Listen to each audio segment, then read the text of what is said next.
Your body is wise enough to hold what you're not ready to feel yet.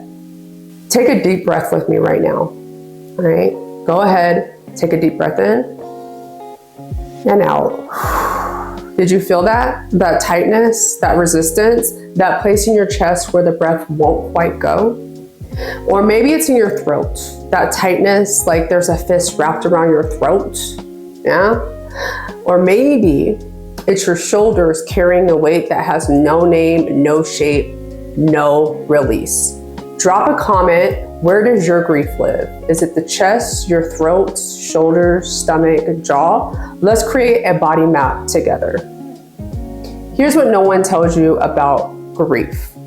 Before it starts as tears, before it becomes words, before it becomes stories you tell about your loss, grief lives inside your body. It lives in your chest, your throat, your shoulders, okay? Your body becomes an altar, holding what words cannot reach. Welcome back to Healing with Amber and the series Things No One Tells You About Grief. I'm Amber, I'm a grief therapist and evidential medium, and if you haven't watched episode number 1 on the spiral nature of grief, go back and watch that first, okay? Right here. It'll give you the foundations of everything that we're building in this series. Now today we're talking about something most grief resources completely ignore, the physical reality of loss, the way your body becomes the keeper of your grief, the way your nervous system holds what your mind cannot process, the way that your flesh and bones carry the weight of a forever changed world. And if you're Black, Indigenous, or a woman of color, you already know about the carrying of weight in your body, that exhaustion, the chronic tension, the feeling that you can't ever really rest. I help BIPOC women navigate grief and move out of helplessness so that they can finally stop feeling like they have to push through all the time. This episode is about learning to listen to what your body is trying to tell you. And here's the truth that might actually change everything. This isn't a problem. This is embodied devotion. Your body isn't failing you. It's holding sacred space for a love that has nowhere to go. All right, so let's begin. Let's start with your chest, with your heart space. This is where most people feel grief first. It's a tightness, a heaviness, a pressure that just won't release no matter how many deep breaths you take. Some people describe it as a stone sitting on their sternum. Others say it feels like their ribs are shrinking while squeezing their heart. Others say it feels like a heat, a burning sensation inside their chest, while others say that it's cold, like their heart has turned to ice. And here's what no one tells you, that tightness, that heaviness, that's not anxiety. That's not a panic attack. That's not even pain in traditional sense. That's love. Specifically, that's love that has nowhere to go. Think about it. Your body has been trained to express love outward, to reach towards your person, to send text messages, to make calls, to hold hands, share meals, exchange glances across the room. Your nervous system has pathways carved for deep love for them. And then they're gone. But that love doesn't stop. Your body doesn't get the memo that the pathways are closed. So the love keeps generating because that's what our bodies do. They keep loving and it has nowhere to go. So it stays. It accumulates in your chest, pulls around your heart, presses against your ribs from the inside like a river trying to flow through a dam. Have you ever thought about this way though? Have you ever thought about this way? That tightness is actually love, okay? Comment yes if this just shifted something within you. Sometimes we just need permission to see our pain differently, all right? Where do you feel your grief in your chest? Is it pressure, weight, heat, cold, emptiness? Let's map this together because when you name this sensation, we're already beginning to befriend it. This is why sometimes when you're just sitting quietly, you suddenly feel like you can't breathe. Not because there's anything wrong with your lungs, but because your heart is so full of love that it has nowhere to go. So it just takes up the available space. This is why grief and love are inseparable. You don't grieve people you didn't love. The depth of your grief is the depth of your love, made visible in the flesh. Now, this is landing in your body right now. Hit that subscribe and like button because we're building a community here of people who understand that grief isn't just emotional. It's physical, it's embodied, and you deserve support that honors that truth. Your chest is an altar, and what it holds is sacred. Okay, let's talk about your throat. If the chest is where love lives, the throat is where words go to die. Okay? And this is another thing that nobody talks to you about grief. You will lose your voice. Not literally, although some people do experience physical laryngitis during grief, but you will lose access to language. You will search for words and come up empty. You will try to explain what you're feeling and find yourself stuttering, trailing off, saying, I don't know, over and over again. And here's what's actually happening to your body, okay?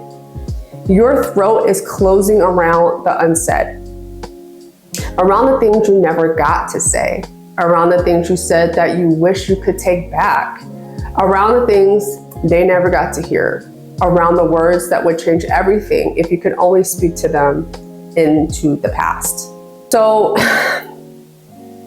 I want to talk about a little bit of my experience here, right? So I remember in the early months after my loss, feeling like I had a rock lodged in my throat. And if you know me, you know that's weird. I talk a lot.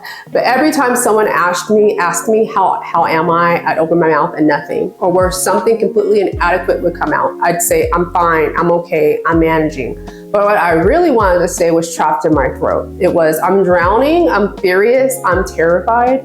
I miss them so much, I can't imagine my own life without them. I can't even recognize my life. I'm afraid I'll forget their voice. I'm afraid I'll never stop hearing their voice. I'm both. All of that stuck, creating a knot so tight I couldn't swallow. Have you experienced this throat tightness? Can you feel it even now as we're talking about it, right? What words are stuck in your throat? What is it that you couldn't share that's coming up for you now? Okay, you can comment down below or just take notes, just reflect, all right? Because here's what your throat is doing. It's creating a container for everything that can't be spoken. It's holding the gap between what was said and what was needed to be said. It's preserving the silence where conversations used to be. And sometimes your throat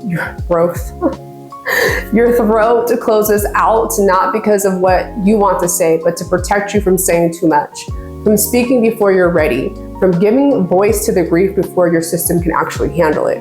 Your throat knows that some things are too big for words. So it holds them and it waits. It guards the unsayable until you're strong enough to let it out. This is why people are grieving often like they feel like they're choking on their own silence. That was sounding weird. Silence. Question though, do you feel it's easier to cry alone or with others? Drop the word home for alone or folks for with people.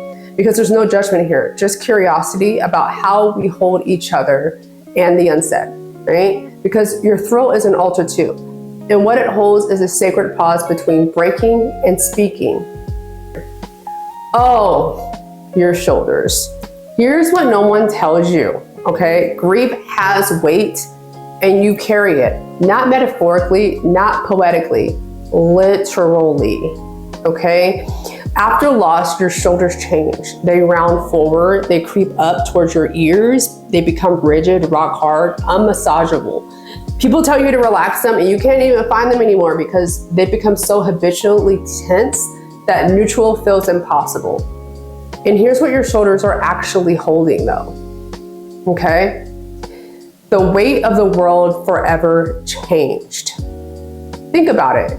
Before your loss, the world had a certain shape, a certain logic, certain people in certain places, certain futures that seemed probable, probably even guaranteed, right?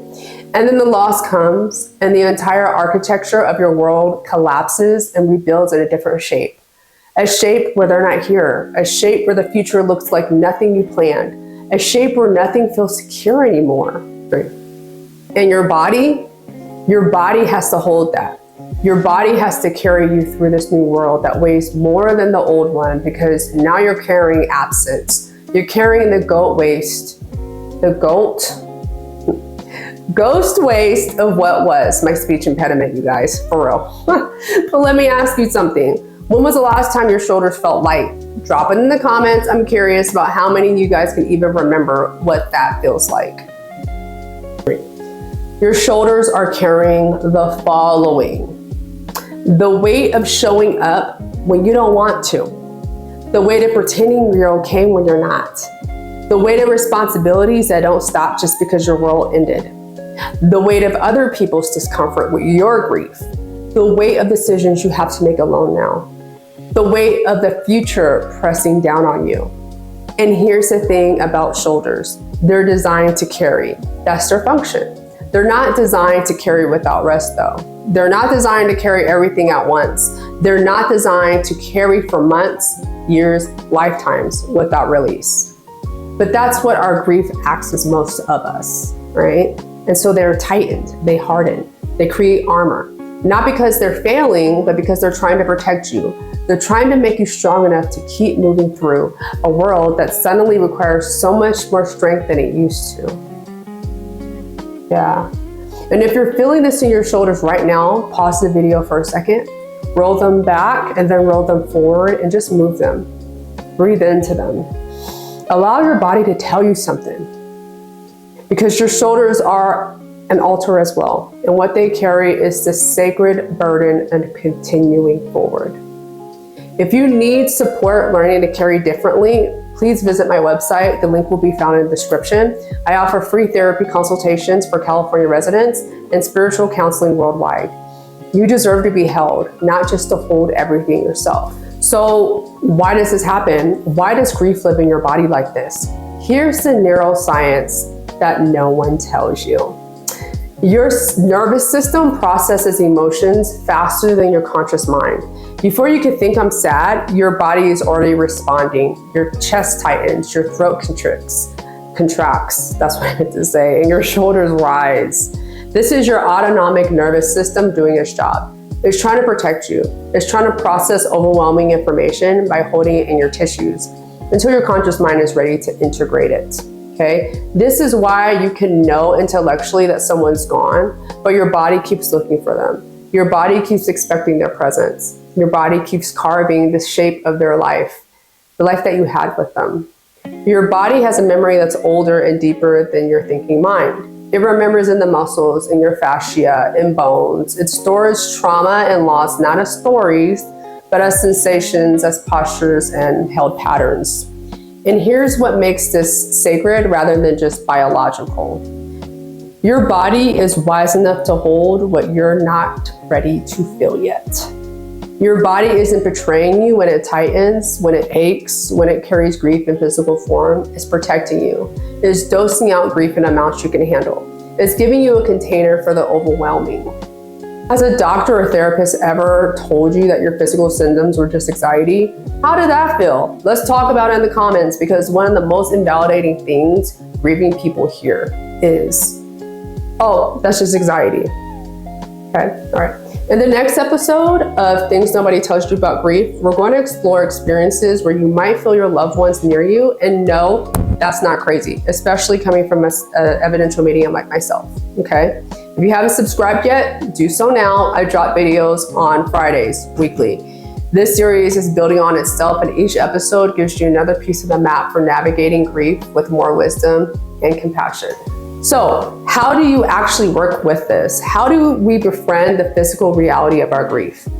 Here are some practices that I teach that are rooted in understanding your body as an ulcer, not as a problem to fix. First, learn to name the sensations, not the emotions, the actual body sensations, the tightness in my chest, the lump in my throat, heaviness in my shoulders. When you name it, you're already creating a little bit more space around it. You're moving from I am this pain to I'm holding this pain. You see the difference? Yeah? Second, practice placement. Put your hand on your chest and feel the tightness. And instead of trying to make it go away, say, this is love. This is my love for them, living in my body. Place your hands around your throat. Feel the constriction and say, this is what I couldn't say. This is the silence that holds our last conversation. Put your hands on your shoulders. Feel the weight. Say, this is the world changing, and this is me learning to carry it.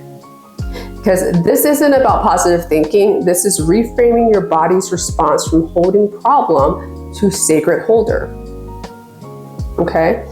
I share topics like this on my Substack. And if you're interested, please go ahead and follow me. That's also where I hold my email list, which can be found down in the description. Third, Move the energy, not fourth, third. Move the energy. Grief is an energy that needs movement. It can't stay locked inside your chest, throat, or shoulders forever. So move. Not exercise movement like shaking, dancing, twerking, walking, swimming, stretching. Let your body express what your words cannot. This is why traditional grief rituals across cultures involve movement.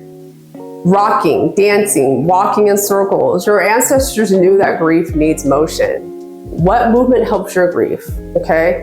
Comment down below, okay? Let's share practices with each other because your wisdom might unlock something for someone else. Man, my speech impediment is on a roll today. Fourth, find somatic support. Now, not all therapists understand embodied grief. Some body workers, somatic therapists, grief-informed yoga teachers, craniosacral practitioners, these people can help you release what's stored in your tissues. And honestly, sometimes the body releases grief better than touch and through talk, right? And fifth, honor the altar. Because your body is holding something sacred, treat it that way. This means rest when you need rest. Nourish yourself when you don't feel hungry. Move gently. Speak kindly to your body. It's doing holy work right now, okay? Carrying you through the impossible. And remember, you don't have to fix your body's response to grief. You just learn how to be with it differently. 3. So here's what I want you to take from this episode of what nobody tells you about grief. Your body is not broken. Okay? When your chest tightens, you're not having a panic attack. You're holding love. When your throat closes, you're not losing your voice. You're protecting the unsaid. Okay? When your shoulders carry weight, you're not collapsing. You're learning to bear a changed world. Okay? This is embodied devotion, my friends. Okay? Your body is the altar. And it's what holds in the physical proof that you loved, that you still love. That love doesn't end just because the physical presence does, okay? Let's make this practical right now. Put one hand on your chest, feel what's there, and then say out louder in your mind. Thank you for holding this. Thank you for keeping me safe while I grieve. Thank you for being the altar. Did you do it? Drop a heart if you just spoke to your body. This might feel strange at first, but it's the beginning of befriending your embodied grief instead of fighting it. Your body is wiser than your mind. Trust it, okay? Now, I've asked several questions throughout this video, and I really want to hear from you, which is why I'm asking, okay? So if you feel comfortable, please write all the questions or write your responses down so that I can engage with you, all right? And so that we can engage with one another because it's community that I'm building, okay? Thank you for being here. Thank you for letting your body be part of this conversation. You're not broken. Remember that your body is holding something sacred, okay? And I will see you in episode 3 next week. Bye for now.